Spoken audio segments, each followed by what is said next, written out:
다 같이 묵도하심으로 주일 예배를 하나님께 올려드리겠습니다.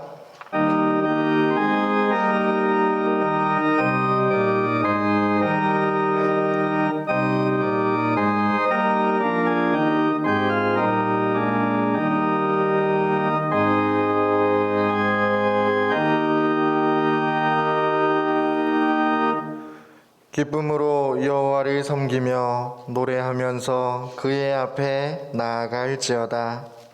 오직 여호와는 그 성전에 계시니 온 땅은 그 앞에서 잠잠할지니라 하시니라.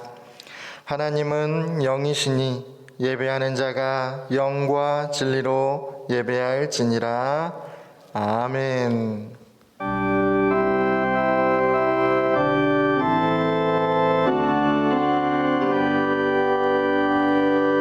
큰 영화로신 주 이곳에 오셔서 이 모인 자들로 주 백성 삼으사 그 중에 항상 계시고 그 중에 항상 계시고 큰 영광 나타내소서.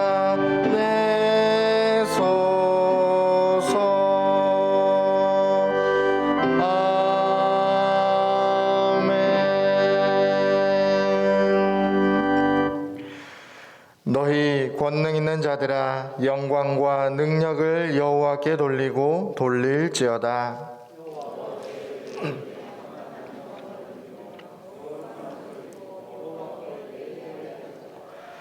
여호와의 소리가 물 위에 있도다. 영광의 하나님이 우레소리를 내시니 여호와는 많은 물 위에 계시도다.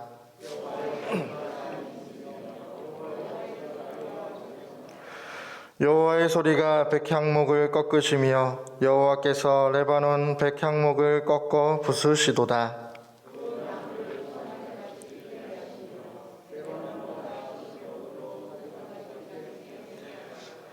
여호와의 소리가 화염을 기르시도다.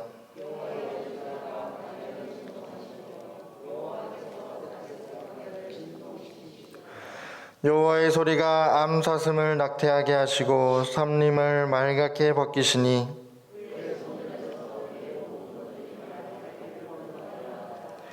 여호와께서 홍수 때에 좌정하셨으며 여호와께서 영원하도록 왕으로 좌정하시도다.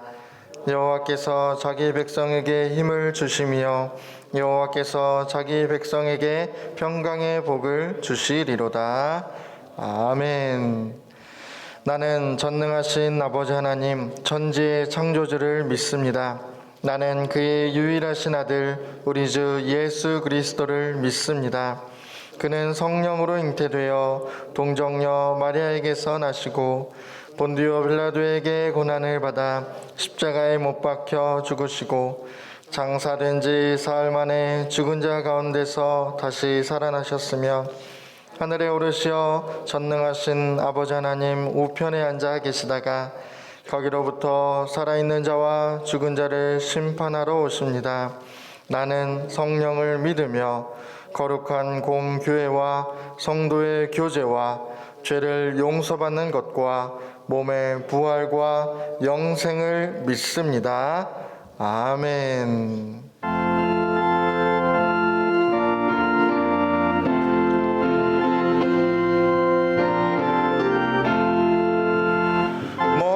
무엇보다도 더 검은 죄로 물든 마음이 있는 보다 더 희게 깨끗하게 씻겼네.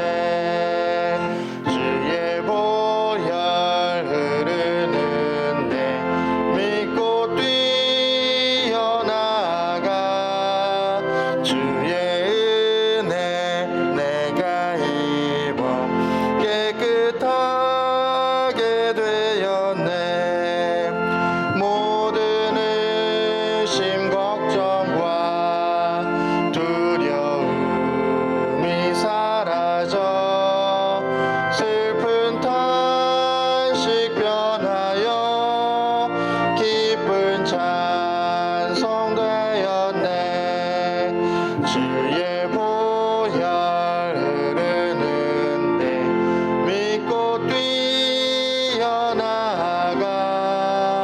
주의 은혜 내가 입어 깨끗하게 되었네. 세상 부귀 영화와 즐겨하던 모든 것 주를 믿는 내게는 분토만도 못하다. 주의 보혈 흐르는데 믿고 뛰어나가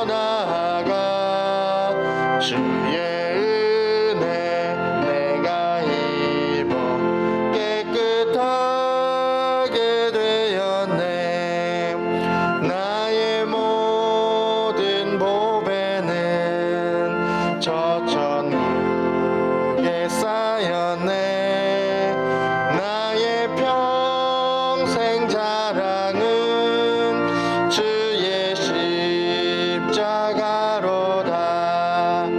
주의 보혈 흐르는데 믿고 뛰어나가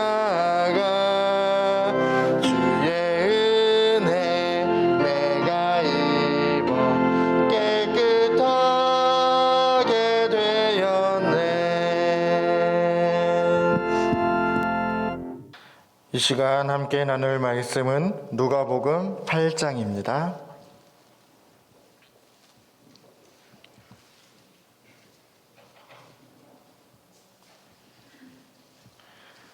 누가복음 8장 43절에서 47절까지의 말씀. 누가복음 8장 43절에서 47절까지의 말씀. 다 찾으신 줄 알고 제가 봉독해 올리겠습니다. 43절. 이에 12해를 혈루증으로 앓는 중에 아무에게도 고침을 받지 못하던 여자가 예수의 뒤로 와서 그의 옷가에 손을 대니 혈루증이 즉시 그쳤더라. 예수께서 이르시되 내게 손을 댄 자가 누구냐 하시니 다 아니라 할 때에 베드로가 이르되 주여 무리가 밀려들어 미나이다. 예수께서 이르시되 내게 손을 댄 자가 있도다. 이는 내게서 능력이 나간 줄 알미로다 하신대. 여자가 스스로 숨기지 못할 줄 알고 떨며 나와 엎드려 그 손댄 이유와 곧 나은 것을 모든 사람 앞에서 말하니 아멘. 크리스천 투데이라고 하는 잡지 신문이 있습니다. 거기에서 일반 사람을 대상으로 설문조사를 했습니다. 그 문항 중에 한 문항은 당신은 요즘에 외로움을 느끼십니까? 이 질문에 여러분들은 아마 몇 프로 정도 그렇다 대답을 했을까 좀 궁금하실 것입니다. 놀랍게도 80% 이상 거의 대다수 사람들이 나는 지금 외로움을 느낀다 그렇게 대답을 했습니다. 지금 미국에서 1년에 자살로 인생을 마감하시는 분들이 1년에 무려 4만 4천 명이라고 합니다. 여러분 잘 아시는 9.11 테러로 돌아가신 분들이 2,977명입니다. 그러니까 1년에 9.11 테러로 돌아가신 분들보다 무려 4배가 넘는 사람들이 미국에서 자살로 생을 마감합니다. 그러면 우리나라 작년 통계를 보면 1년에 자살로 인생을 마치는 분들이 무려 15,000명입니다. 제가 깜짝 놀랐습니다. 그리고 하루에 40명이 넘는 분들이 자살로 인생을 마감을 합니다. 그 자살 이유가 무엇인가? 여러 가지가 있지만 그 중에 많은 것들이 소외, 고독, 외로움, 이런 것들이 많이 차지합니다. 그러므로 이 고독과 외로움은 저 멀리 있는 감정이 아닙니다. 이건 지금 우리 가까이 와 있습니다. 아마 여기 앉아 계신 여러분들 중에서도 아마 많은 분들이 외로움과 고독을 느끼는 분들이 있을 것입니다. 신학자 폴 틸리라고 하는 분이 이런 말을 했습니다. 사람들이 외로움을 느끼는 이유가 무엇인가? 사람들이 외로움을 느끼는 것은 참 하나님을 모르기 때문이다. 그런데 하나님을 아는 사람이 겪는 외로움은 그것은 외로움이 아니라 하나님의 영광을 마주하는 시간이고, 그리고 세상을 살아가는 큰 에너지를 받는 시간이다. 이렇게 정의를 했습니다. 그러므로 외로움은 결국 하나님과의 관계다. 하나님과의 관계에서 바르신 분들은 외로움 없죠. 네. 그런데 하나님과 관계에서 좀 잘못되신 분들은 보편적으로 외로움을 느낍니다. 그래서 이 외로움은 멀리 있는 것이 아니라 사실은 보편적인 감정입니다. 하지만 저와 여러분들, 혹시 여러분 가운데 목사님 저는요 외로움 따위는 없어요. 그런 분들은 정말로 예수를 잘 믿는 분들입니다. 그런데 나는 외롭다. 그런 분이 계시면 오늘 말씀은 바로 여러분을 향한 말씀이고, 오늘 본문에 보니까 정말 우리를 대표하는 정말로 외로운 사람, 고독한 사람, 소외당한 한 사람이 등장합니다. 그가 누구일까요? 오늘 43절에 보면 이에 12해를 혈루증으로 앓는 중에 아무에게도 고침을 받지 못하던 여자가 있었습니다. 지금도 미개 사회에서는요, 여자 지위가 형편없습니다. 예수님 당시에는요, 여자는 인구 계수에 들지를 못했습니다. 그리고 하나님의 성전에 가서 예배를 드리지 못하고 성전 뜰에서 거기서 예배를 드렸습니다. 그러니까 그 당시 여자가 됐다는 것은 축복이 아닙니다. 그런데 이 여자는 오늘 성경에 보니까 건강을 잃은 여자입니다. 무려 12년 동안 혈루증, 구약 성경은 유출병이라고 했습니다. 피를 하혈하는 이 유출병에 들려서 고생을 했습니다. 근데 이 여자가 처음에는 가난하거나 못 사는 여인이 아니었던 것 같아요. 왜냐하면 가진 것을 전부 다 허비하였더니 의사에게 전부 갖다 바쳤습니다. 그런데 아무런 효험도 아무런 차도도 없어서 완전히 절망적인 상황이었습니다. 그래서 마지막에는 이 여인은 소외당하고 격리를 당합니다. 그래서 고독하게 됩니다. 민수기 5장 2절에 이스라엘 자손에게 명령하여 모든 유출증이 있는 자 다 진영 밖으로 내보내라. 유출증 있는 자, 혈루증 있는 자 전부 진영 밖으로, 공동체에서 떠나게 하라. 마을 밖으로 쫓아내라. 그 다음부터 이 사람들은 부정한 사람이 됩니다. 사람 취급을 받지 못합니다. 누가 다가오면 나는 부정하다, 오지 마시오, 소리를 질러야 됩니다. 안 그러면 돌에 말아도 죽어도 아무 책임이 없습니다. 또 그 당시에 이 병이 걸린 사람은 정당하게 이혼이 허락되었습니다. 그래서 남편에게 버림받고, 그리고 가정에서도 쫓겨나고, 그리고 자식에게도 이제 무시당하고, 이래서 완전히 정말로 외로운 사람이 됩니다. 또 근동지방, 그 당시 2000년 전에는요 2000년 전에는 사람이 목욕을 하는 것이 쉽지 않았습니다. 유출병은 목욕을 자주 해야 됩니다. 그러니까 아마도 심한 냄새가 났을 것입니다. 저는 오래전에 오래된 환자를 신방한 적이 많이 있습니다. 그런데 환자 자신이나 그 가족은 거의 전혀 모릅니다. 냄새가 나는지 안 나는지. 그런데 처음 맞는 분들은 참 힘들어요. 그래서 이런 말도 있잖아요. 손주, 손녀들이 할아버지, 할머니에게 오지 않는데요. 왜냐하면 냄새 난다고. 본인은 몰라요. 그러므로 연세가 들수록 목욕을 자주 하라. 그런 말도 있습니다. 하여튼 간에 이 여인은 이제 남편이 버렸을 것이고 친척이 버리고 친구도 버리고 가족이 버리고 홀로 이제 저 진영 밖으로 쫓겨나서 살아가는 그런 형편입니다. 그러므로 아무도 이해하지 않고 아무도 관심 갖지 않습니다. 사회에서 단절되고 교회에서 단절되고 가정에서 버림받고 철저하게 소외되었습니다. 고독의 극치입니다. 이 여인이 바로 예수님께로 왔습니다. 자, 이 여인이 어떻게 치유받았을까요? 오늘 본문이 오늘 성경은 이렇게 말씀하고 있습니다. 5장 27절에 다 같이 읽겠습니다.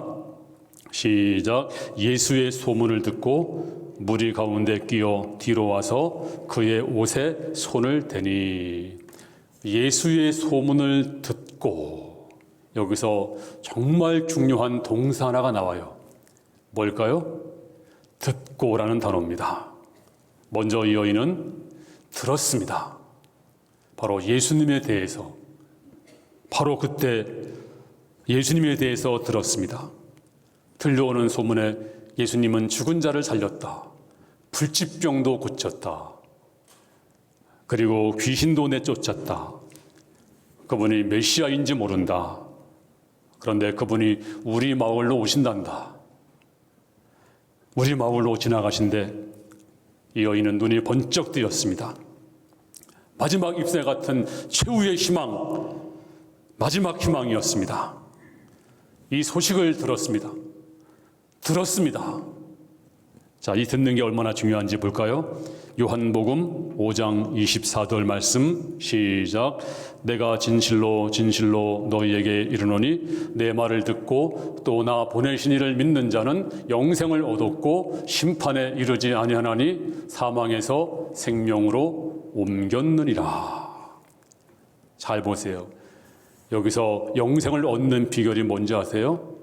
심판을 안 받는 비결이 뭔지 아세요?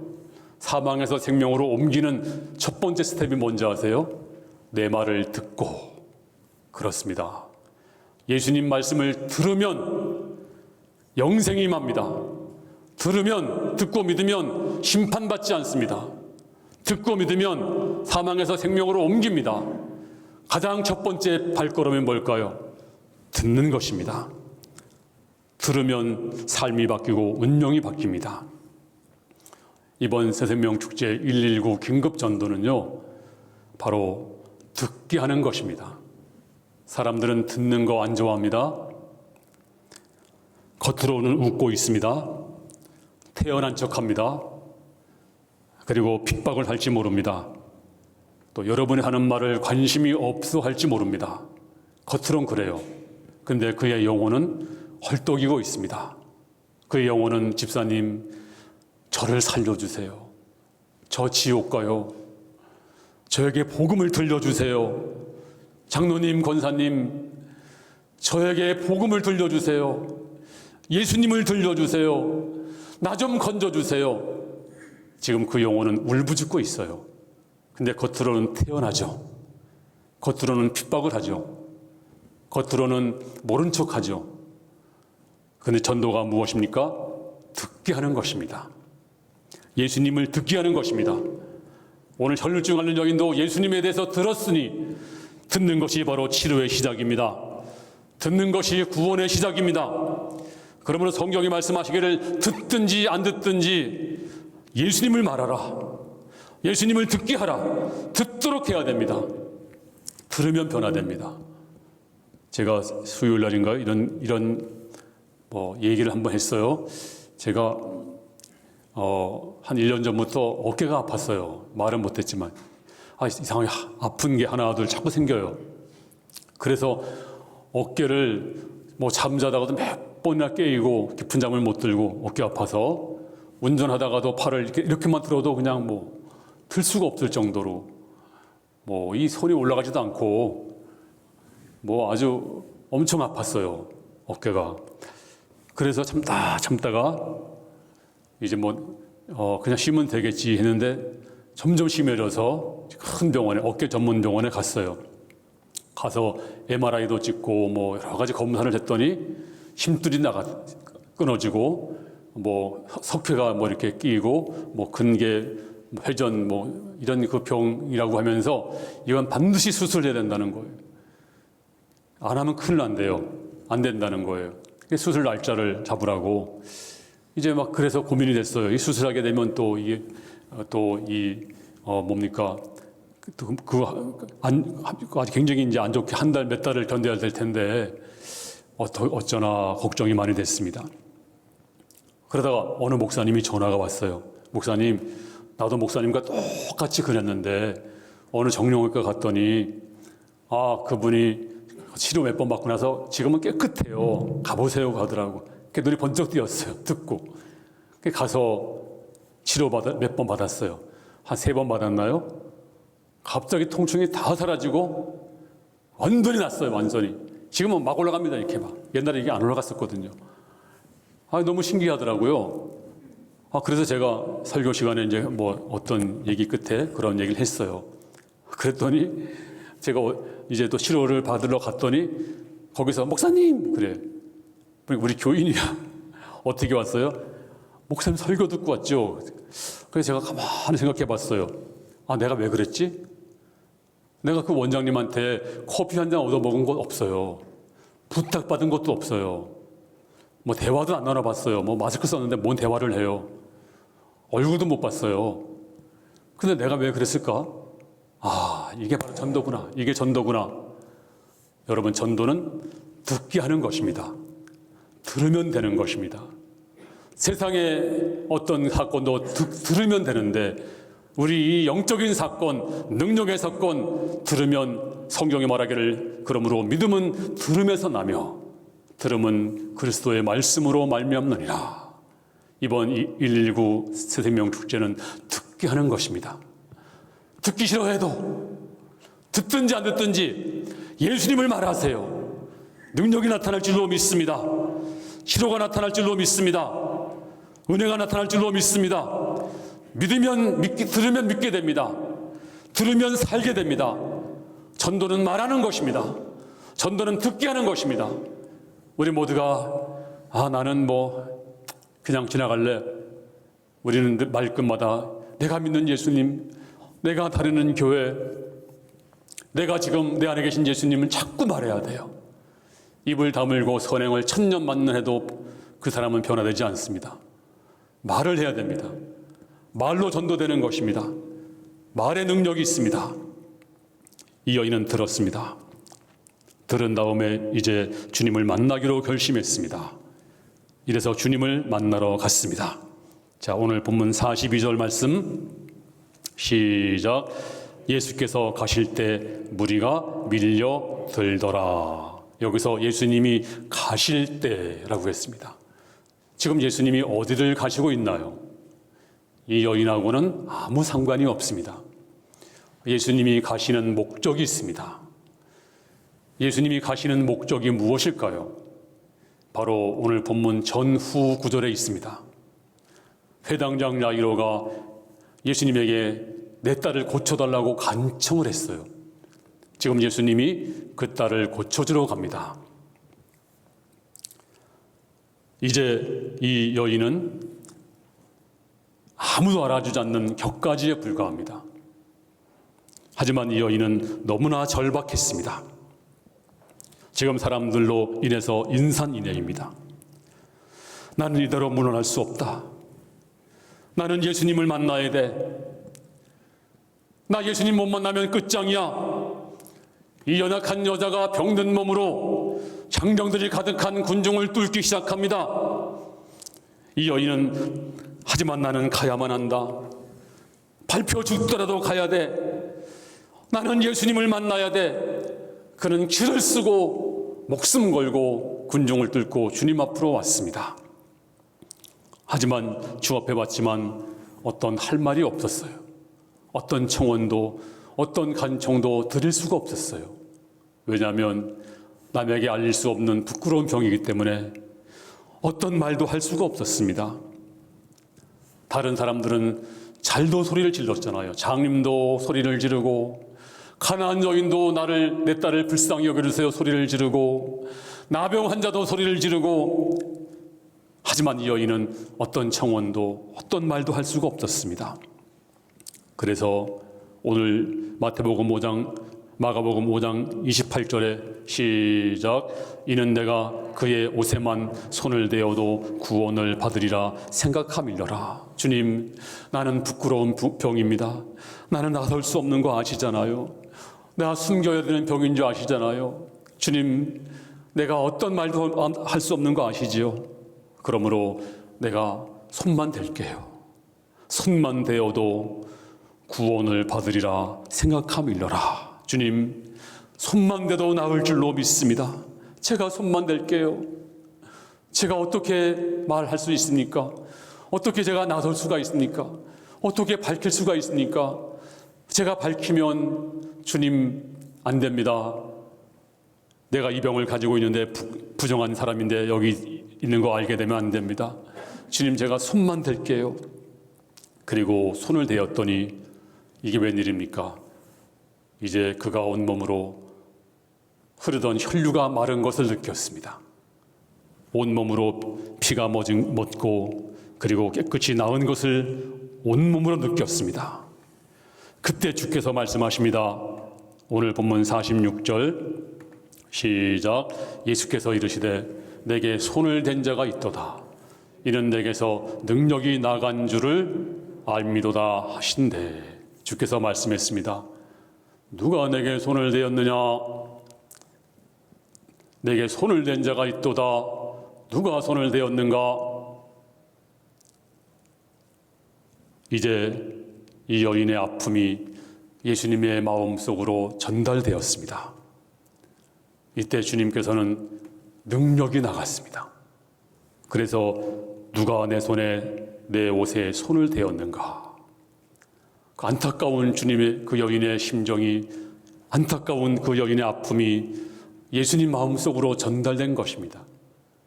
누가 손을 대었는가? 누가 손을 대었는가? 능력이 나간 것입니다.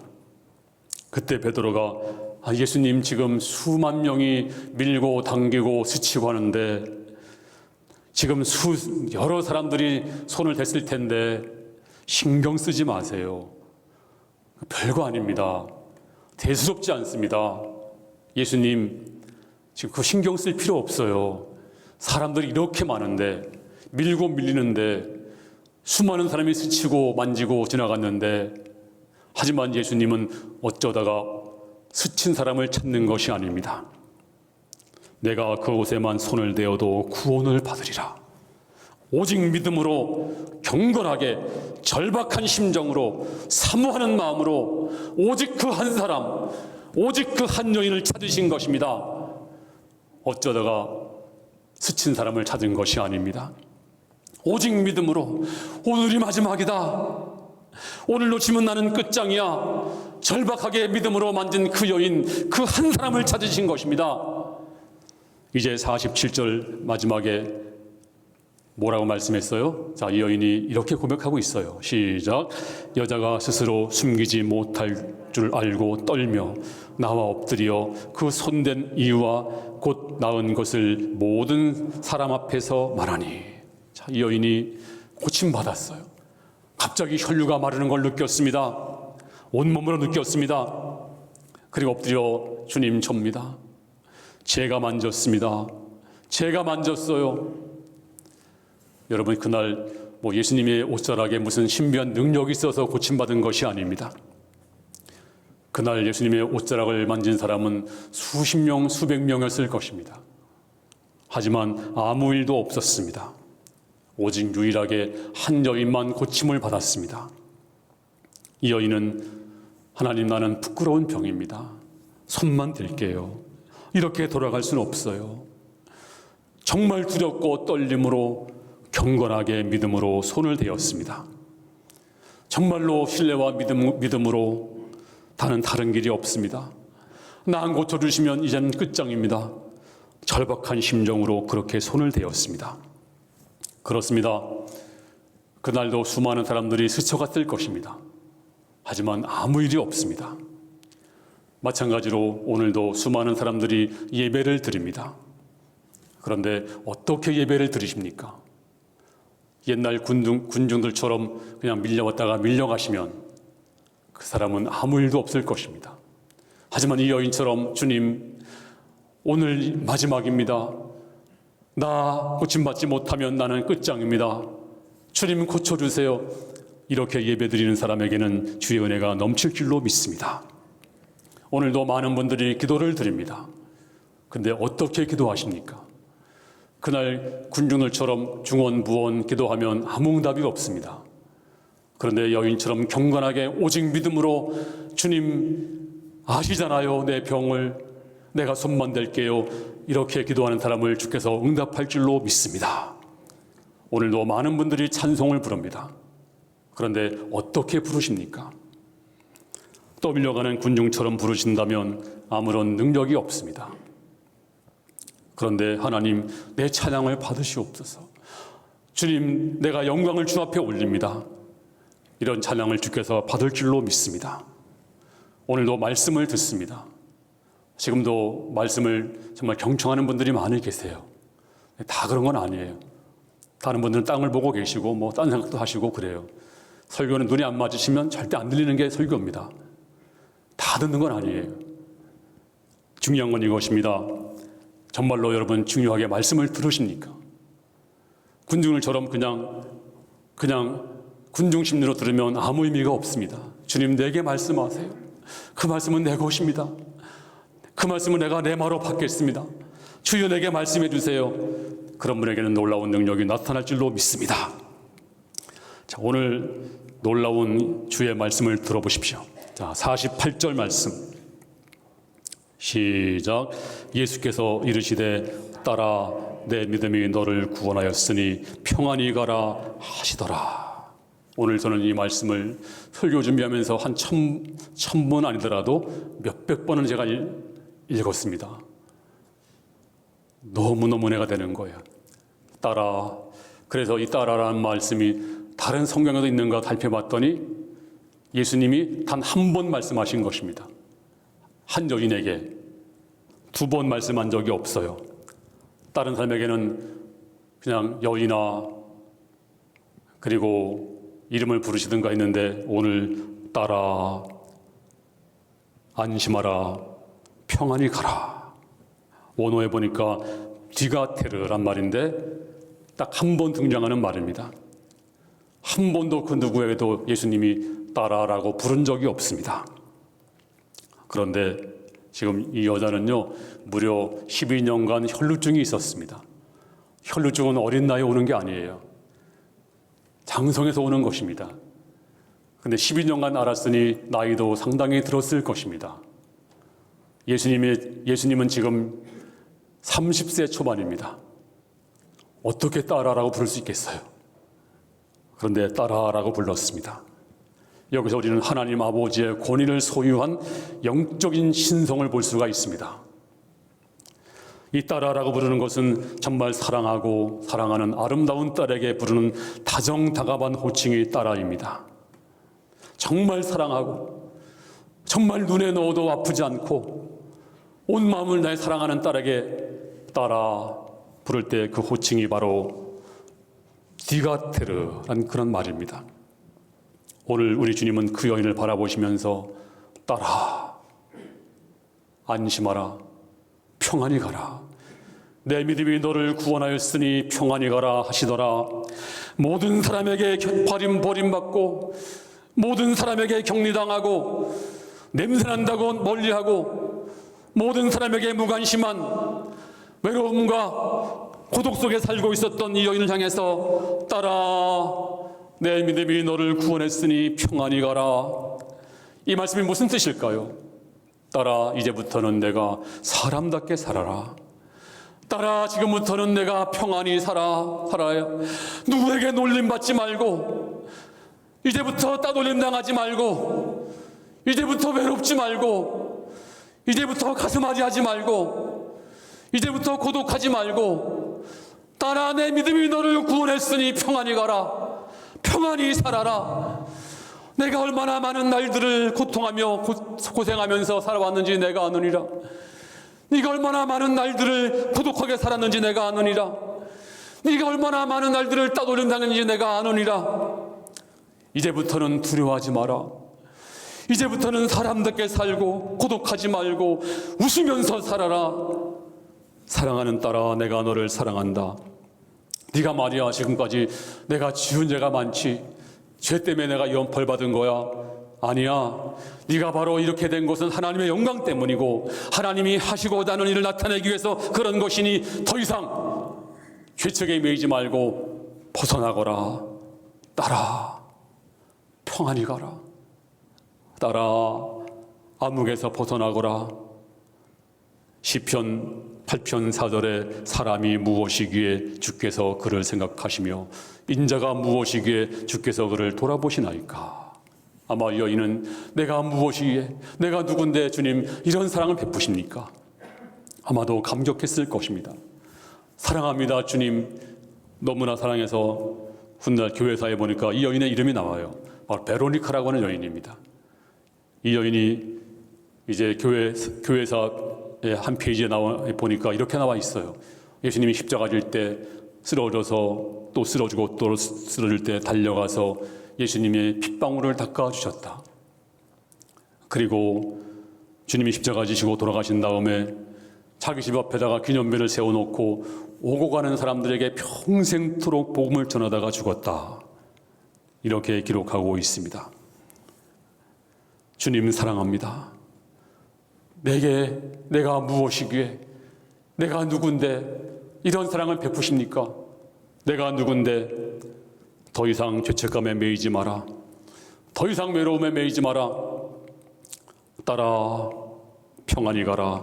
이 은혜가 여러분에게 임하기를 주님의 이름으로 축원합니다. 이제 우리 먼저 찬양을 먼저 부르겠습니다. 사랑합니다 나 예수님, 사랑합니다 아주 많이요.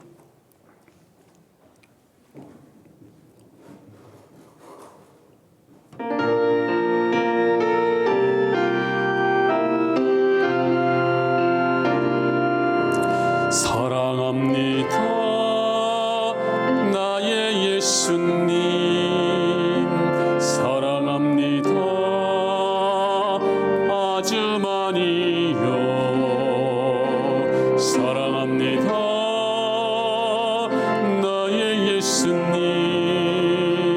사랑합니다 그것뿐이요. 사랑한다 내 딸아, 내가 너를 잘 아노라. 사랑한다 내 딸아, 내게 축복도 하노라. 사랑합니다 나의 예수님, 사랑합니다 아주 많이요. 사랑합니다 나의 예수님, 사랑합니다 그것뿐이요.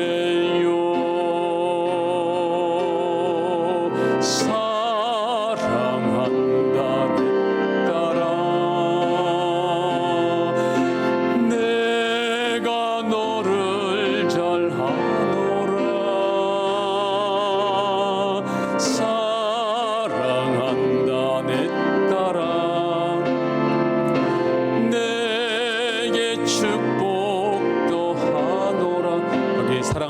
따라 내게 축복도 하노라를 평안히 잘 가거라, 평안히 잘 살거라로 한번 고쳐보겠습니다.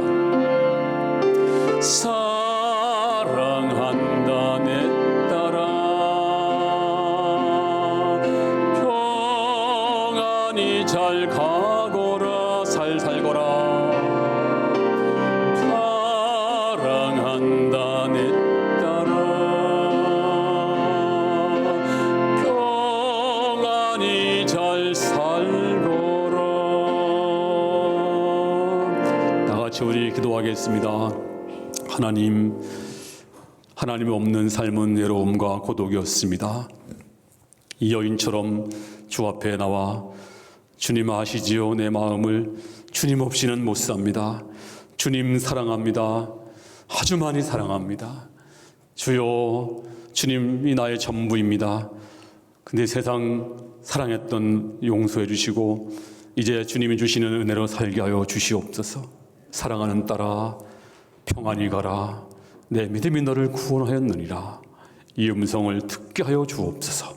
들려지게 하여 주옵소서. 주여, 은혜를 구합니다. 주님만을 구합니다. 누가 내 옷에 손을 대었는가? 능력이 나갔느니라. 그 능력을 내게 주옵소서. 그 능력을 내게 주시옵소서. 오늘도 아버지, 그래서 주의 은혜 받고 이 시간 이제 남은 생에 주의 은혜 가운데 외롭지 않고 평안히 살고 주님 복음 전하면서 살아가는 우리 삶이 되기를 주 앞에 기도하는 모든 성도들에게 은혜 내려 주시옵소서.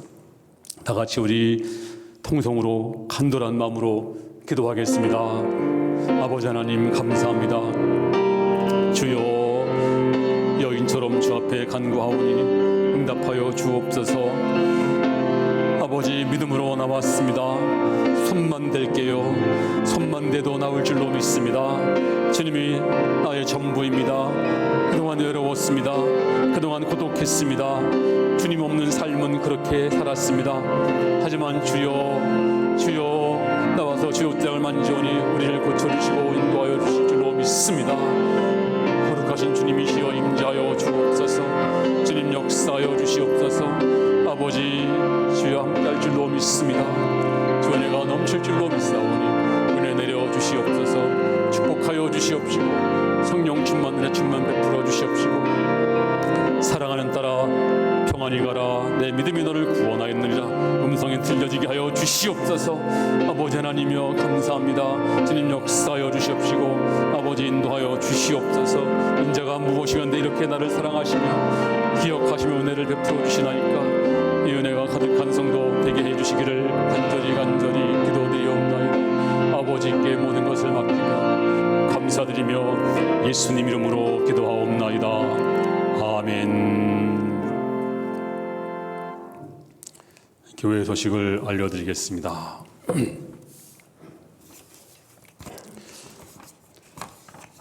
이 봄 새생명 119 전도 축제, 지금 많은 분들이 이제 태신자를 잉태했습니다. 우리 장로님, 권사님들은 한 분도 빠지면 안 돼요. 지금도 늦지 않았으니까 우리 모두가 교회에서 한다 그러면 앞장서서 해야 됩니다. 그리고 하신 분들은 지금 이름이 1층에 가면 거기 이름이 다 적혀 있습니다. 그리고 태신자 작정하신 분들은 교회에서 그 마스크를 다 선물로 준비되어 있어요. 마스크를 전달하는 게 목적이 아니고 전도하는 게 목적이기 때문에 그냥 매개체로만 사용하시고요. 꼭 예수님을 들려줘야 됩니다. 예수님을 안 들려주면 아무리 천만금을 갖다 줘도 아무 소용이 없어요.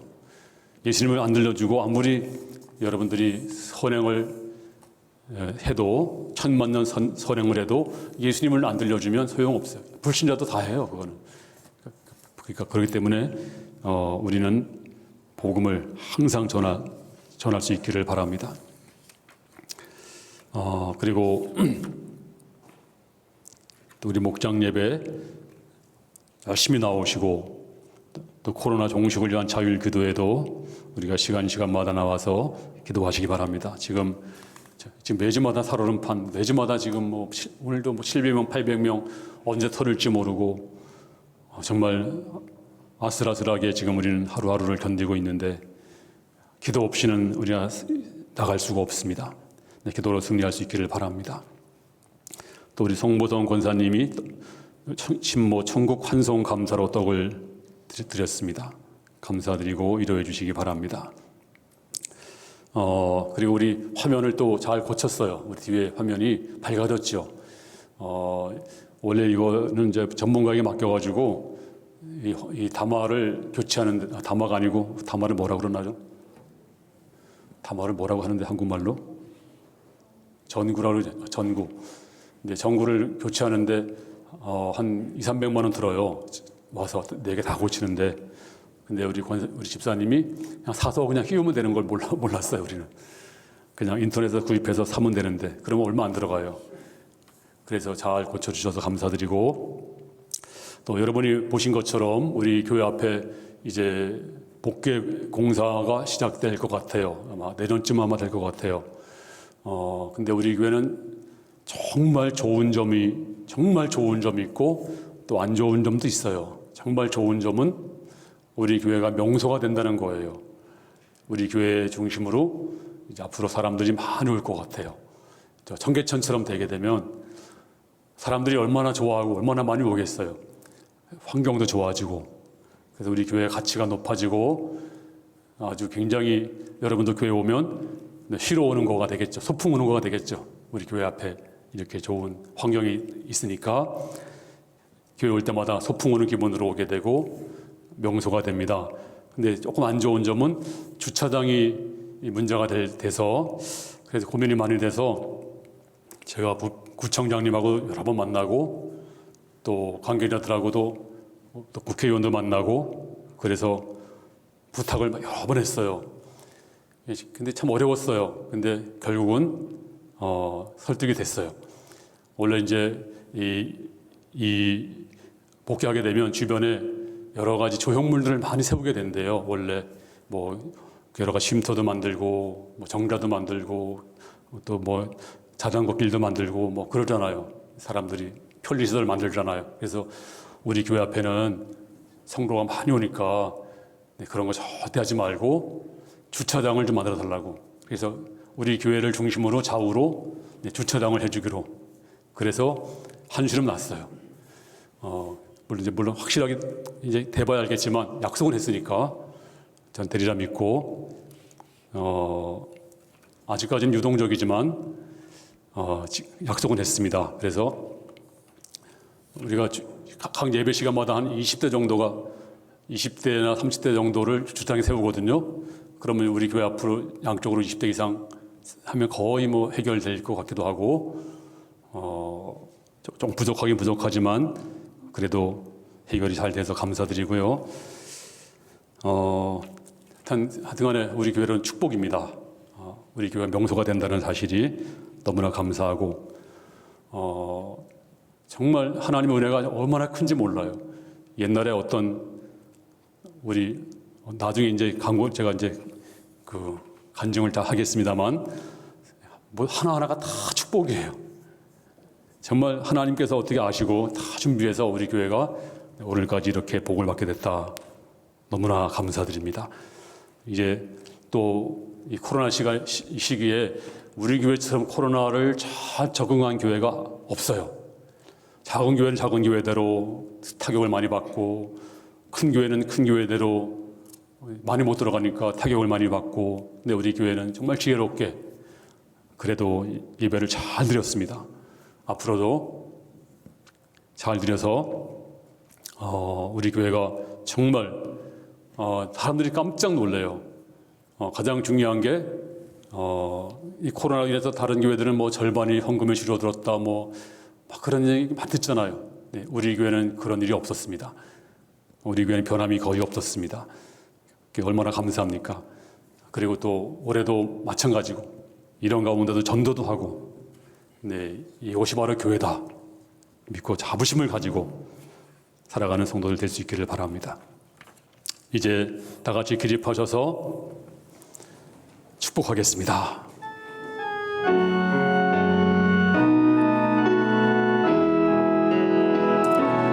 너는